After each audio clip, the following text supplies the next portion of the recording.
Je suis Camille Lhuillet, je suis vétérinaire et je travaille à l'Office fédéral de la sécurité alimentaire et des affaires vétérinaires.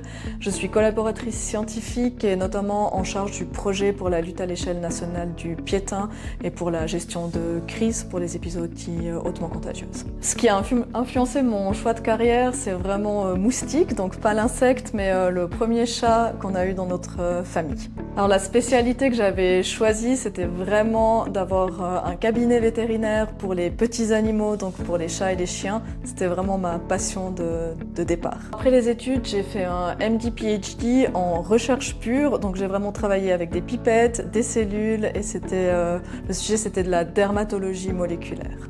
Le MD-PhD m'a appris comment gérer, développer un projet et puis ensuite mon parcours dans l'industrie comme manager de projet pour les médicaments pour les petits animaux, ça m'a appris vraiment à avoir le contact avec les gens et puis aussi à retravailler dans le domaine ciblé des petits animaux. Je ne me suis pas du tout spécialisée dans un domaine particulier, j'ai vraiment touché un petit peu à tout, que ce soit à la recherche, à l'industrie pharmaceutique et maintenant dans l'administration. En ce moment, mes journées tournent essentiellement autour de la dermatose nodulaire contagieuse, qui est une épizootie hautement contagieuse.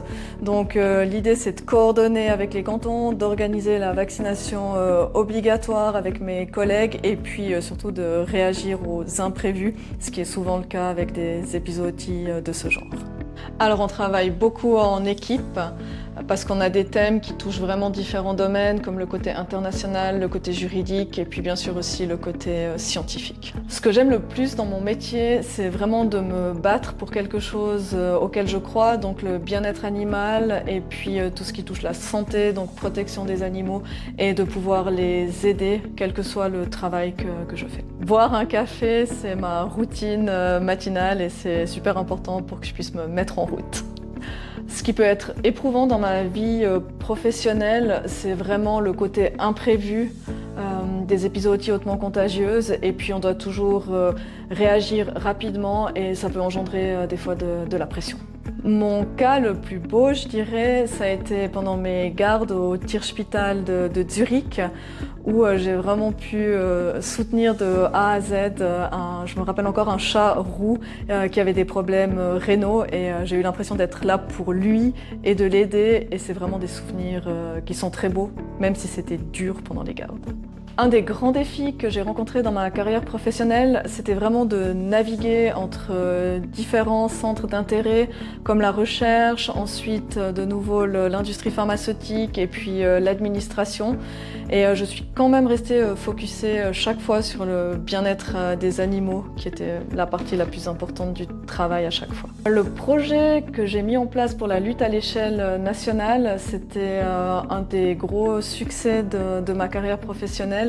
Et c'est bien sûr quelque chose qu'on a mis en place avec toute une équipe et tous des acteurs derrière, ce qui fait aussi plaisir dans ce genre de projet. Ce que j'aurais aimé savoir avant de commencer vétérinaire, c'est que les études sont difficiles. Et puis que le métier en soi est passionnant, ça il faut le dire, mais que c'est pas simple tous les jours. Pendant les études, j'ai eu des fois regretté d'avoir commencé vétérinaire parce que c'était vraiment très difficile. Par contre, ce qui m'a motivée à continuer, c'est notamment les gardes de nuit où j'ai vu tout ce qu'on pouvait apporter de positif à tous les animaux, les chiens et les chats qui souffraient. Je dirais à ces jeunes qui veulent être vétérinaires de foncer. On a besoin de vétérinaires et puis les animaux ont besoin d'eux.